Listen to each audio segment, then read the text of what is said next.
Hey everybody, it's great to see you today. Welcome to Living Power, your online Bible study where we're walking through the Bible in a year.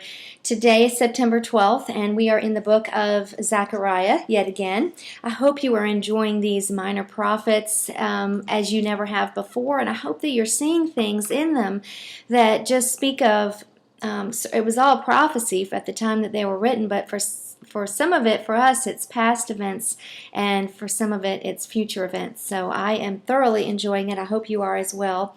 Today, we look at the time period that occurs after the return from the exile. So people are coming home to Israel. They're rebuilding. They have a lot of work to do. Not only do they have to get their own houses in order, but they have to rebuild the temple. And then there's the issue of the city and the city walls. Everything, has to be repaired and fixed. They've been in exile for over 70 years, or for 70 years just about.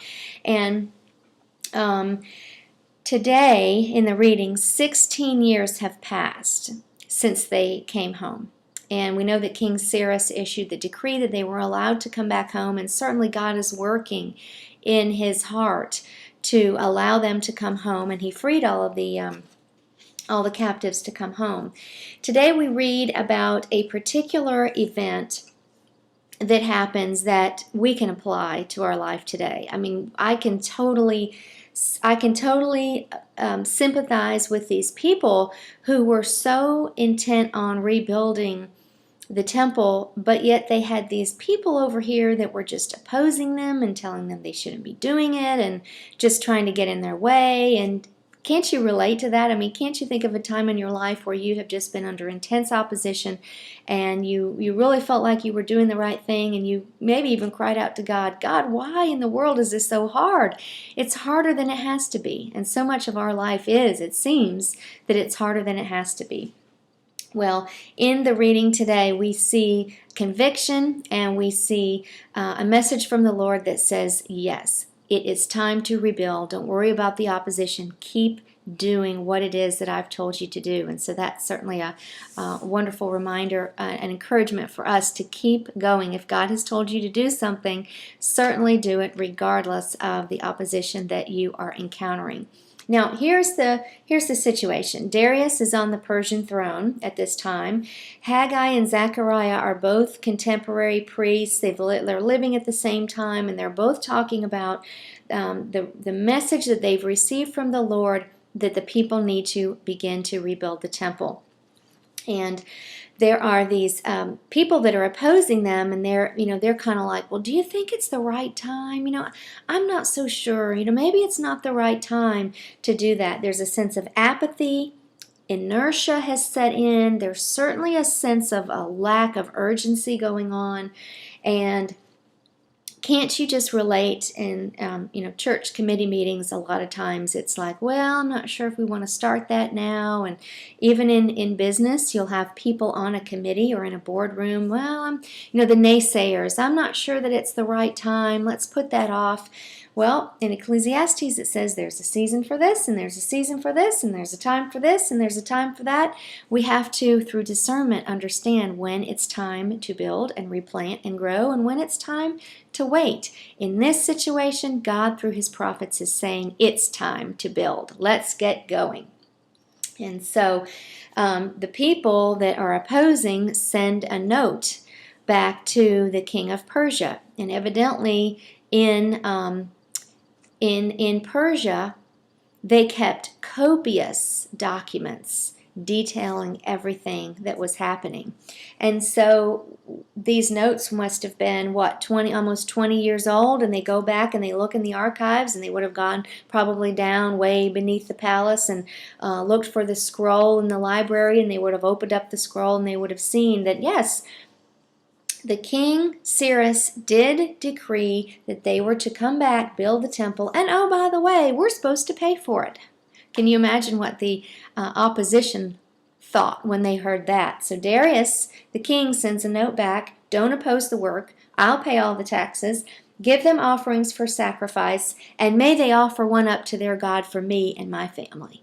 How about that? I loved that part. The Jews must have been ecstatic. I mean, this was really, really good news for them. They must have just been thrilled. So in Zechariah 7 and 8, we read about the Jews coming to Zechariah with the question, should we, now that we're home, continue fasting? Now, you have to understand the background of the fasting to understand why they would ask this question. I mean, this is a very practical, reasonable question. Should we continue to do this? God tells them the answer 4 messages later. I love that. I mean, they expected a straight answer. Just tell me in the first message. But God says, no, I got 3 other things to tell you first. And then the fourth message, I'll tell you. Did you notice that? The first thing God says to them is, I want to remind you of something. I want to remind you that your heart was not with me, for me, every time you fasted. You know, so fasting is a spiritual discipline. It's supposed to be to pull us closer into communion with the Lord. And God is like, well, did you really do it for me? Or did you do it for some other reason? It's a good question.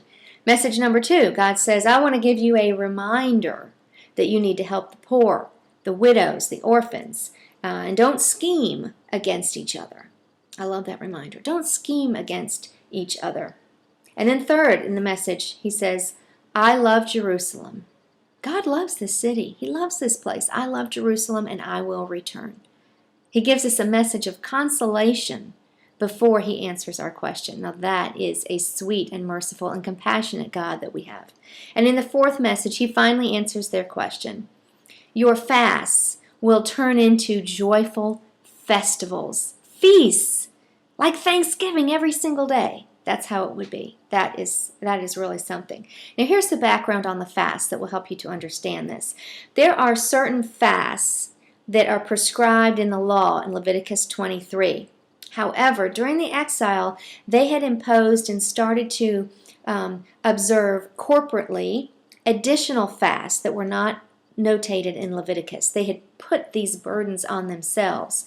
In the 7th month, they had another fast to commemorate the murder of Gedaliah, the governor of Judah, by Ishmael, right before Jerusalem was taken to Egypt. Now, we talked about this guy only once in a video, and do you remember right before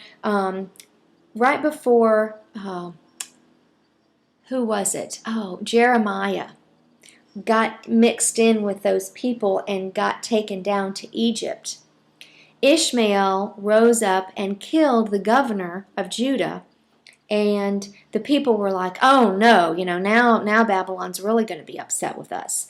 Well, the fast was all about this, commemorating the murder of this guy. In the 10th month, they had another fast that was not prescribed in the law, and this was to remember the 3-year siege of Jerusalem by Nebuchadnezzar. There was another fast in the 4th month to remember Nebuchadnezzar taking Jerusalem and breaking through the wall. So the moment that the city actually fell and the exile started, they had a fast to commemorate and to remember that. So these were all self-imposed fasts. Some Jews still do them today, is what I understand. But God is saying, I'm going to turn your fasting into feasting. And what is he talking about? He's talking about the millennial period. He's talking about the millennial period. And in Zechariah 8, verse 18 to 23, you'll want to mark this. These scriptures, these verses relate to the millennial period. And there is some very, very, very interesting things that just blow me away when I read this. Let's look at this really quick. During the millennial period, you wonder, what if you and I are living here during the millennial period? What will our life be like? Well, we're going to participate in festivals of joy and celebration. Sounds good, doesn't it? Well, then in verse 20 it says, people from nations and cities around the world will travel to Jerusalem. That's you and me. The people of one city will say to another, come, let's go to Jerusalem and ask the Lord to bless us.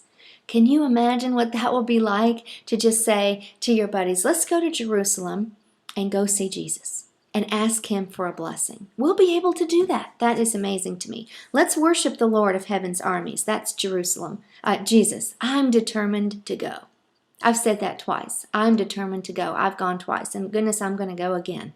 I'm going to take my son. If the Lord is willing, we are determined to go again as a family.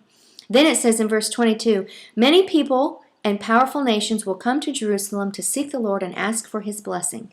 In those days, verse 23, 10 men from different nations and languages of the world will clutch at the sleeve of one Jew, and they will say, please, let us walk with you, for we have heard that God is with you.